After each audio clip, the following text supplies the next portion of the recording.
ಧರ್ಮವು ನಮ್ಮನ್ನ ರಕ್ಷಿಸಬೇಕಾದ್ರೆ ಆ ಧರ್ಮವನ್ನು ರಕ್ಷಿಸಲು ನಾವು ಒಂದು ಹೆಜ್ಜೆ ಮುಂದಿಡಬೇಕಾಗುತ್ತೆ.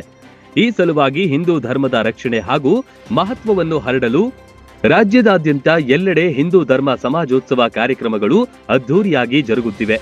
ಈ ಹಿನ್ನೆಲೆ ಬೆಂಗಳೂರಿನ ತಿಗಳರಪಾಳ್ಯದಲ್ಲಿ ಸಮಾಜ ಸೇವಕರಾದ ಮಂಡ್ಯ ಮಲ್ಲೇಶ್ ಅವರ ನೇತೃತ್ವದಲ್ಲಿ ಅದ್ಧೂರಿ ಹಿಂದೂ ಸಮಾಜೋತ್ಸವ ಕಾರ್ಯಕ್ರಮ ನಡೆಯಿತು. ಈ ಕಾರ್ಯಕ್ರಮದ ಭಾಗವಾದ ಶೋಭಾ ಯಾತ್ರೆಯಲ್ಲಿ ನೂರಾರು ಮಹಿಳೆಯರು ಕಳಸ ಹೊತ್ತು ಹೆಜ್ಜೆ ಹಾಕಿದ್ರು. ವಿವಿಧ ಜಾನಪದ ಕಲಾ ತಂಡಗಳು ಶೋಭಾಯಾತ್ರೆಯ ಮೆರುಗನ್ನ ಹೆಚ್ಚಿಸಿದ್ವು. ಅದ್ಧೂರಿಯಾಗಿ ನಡೆದ ಸಮಾಜೋತ್ಸವದಲ್ಲಿ ಯಶಸ್ವಿಯಾಗಿ ನೂರಾರು ಹಿಂದೂ ಕಾರ್ಯಕರ್ತರು ಹಾಗೂ ಆರ್ಎಸ್ಎಸ್ ಕಾರ್ಯಕರ್ತರು ತಿಂಗಳುಗಳ ಕಾಲ ಶ್ರಮ ವಹಿಸಿದ್ರು. ಇನ್ನು ಈ ಕಾರ್ಯಕ್ರಮದಲ್ಲಿ ಸಾವಿರಾರು ಹಿಂದೂ ಬಾಂಧವರು ಭಾಗವಹಿಸಿ ಸಮಾಜೋತ್ಸವದ ಯಶಸ್ಸಿಗೆ ಕಾರಣರಾದರು.